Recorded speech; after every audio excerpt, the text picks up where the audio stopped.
set yourself into the process of yoga because you don't want to be this kind or that kind.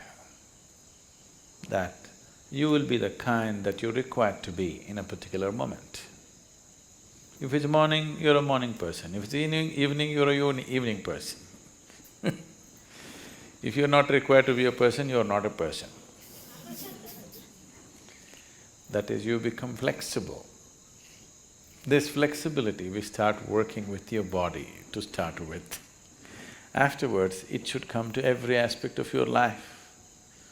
Your physical structure, your psychological structure, your emotional structure, your karmic structure, everything should become flexible, that it can be whatever it is required to be. It is not stuck being this way or that way. So yoga as a process, yoga as a method, yoga as a technology, yoga as a science is essentially to break the limitations of a certain concretization that happens, which we call as personality. To evolve from being a person to a presence. If you're a person, that means you have made a shell out of yourself.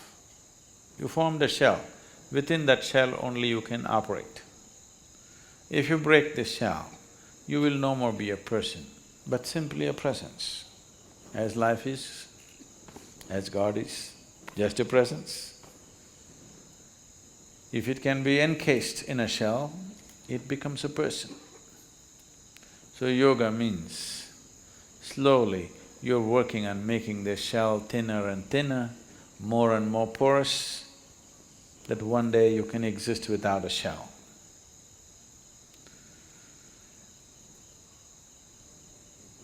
So essentially, in your experience, yoga means morning.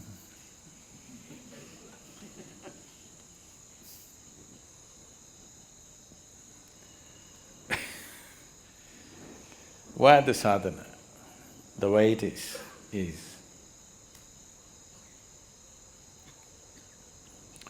all aspects of physicality are cyclical in the universe. Planets are going around the sun, the solar system are moving, everything in the galaxy, in the cosmos is cyclical. The more and more you're identified with your physical system, the more and more cyclical you are also. Your experiences are cyclical, the process of life is cyclical. If you watch carefully enough, even the situations that you face in your life come in cycles. So yoga means, on one level, to break the cycle of life. What is a circle right now, we want to open it up and make it a straight line. Because if you're going in circles, if I say you're going in circles, what does it mean to you? You're not going anywhere. It just gives you an impression that you're going somewhere, but you're not really going anywhere, you're going through the same thing again and again. So yoga means to open up the circle and stretch it out like a straight line, that if you follow the line, you go somewhere, you're not going round and round. Many of you may have already experimented and noticed. If you have not, do not experiment, because I'll give you the results of the experiment right now. You might have been doing sadhana for 2 years, 3 years, 5 years. Stop your sadhana for 3 months. Suddenly you will see so many compulsions that you never imagined were a part of you, which were long time gone. Suddenly they will all become a part of you. But those who are doing their sadhana properly, they eat in the morning, they don't think of food till evening. It doesn't occur, because it's no more a compulsion. You eat, it's consciously you eat, otherwise no. You stop your sadhana for 3 months and see, your hands will just grab just about anything and put it in the mouth. These compulsions will suddenly come back if you just break the sadhana, because nature is not going to release you so simply. You have to work at it and work at it and work at it. Otherwise, you must be happy doing the circle. A circle also can be described as a circus. If you become conscious, the whole thing looks like a circus. If you are not conscious, you can only see 3 feet in front of you, then it's all real. If you can see the whole circle of your life, suddenly it becomes like a circus. Once you realize it's a circus, you don't want to go through the circus again and again. Only if your vision is too limited, you can see only 3 feet in front of you, everything is real for you.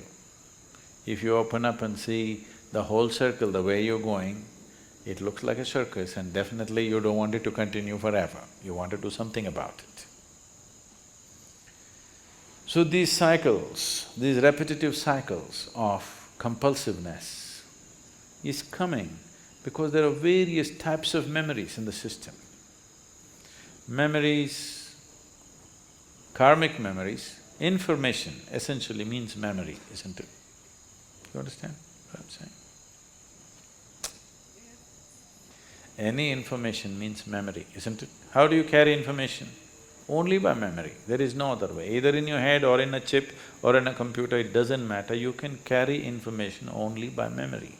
There is no other way, any information can stay anywhere. So there's a huge volume of memory, karmic memory, genetic memory, mental and psychological memory, every kind. If this memory was not there, your body wouldn't even take a form. Your body knows that it has to take this form.